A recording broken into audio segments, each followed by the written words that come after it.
English version, class 5, chapter 7, number 4. In a class, the average of 24 students and their teacher is 15 years. If we execute, the teacher is, the average is of the 24 students reduce 1 year. Then what will the age of the teacher? 24 student and one teacher.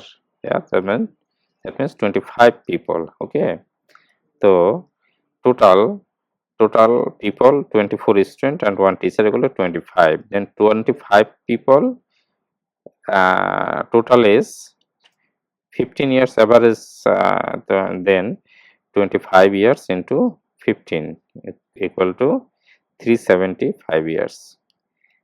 Then 24 years average reduce 1 year, so and then average 1 years, then equal to 15 minus 1 equal to 14 years. Then total is of 24 student, 24 into 14 equal to 336 years. Then the teacher is 375 minus 336 equal to 39 years. Thank you.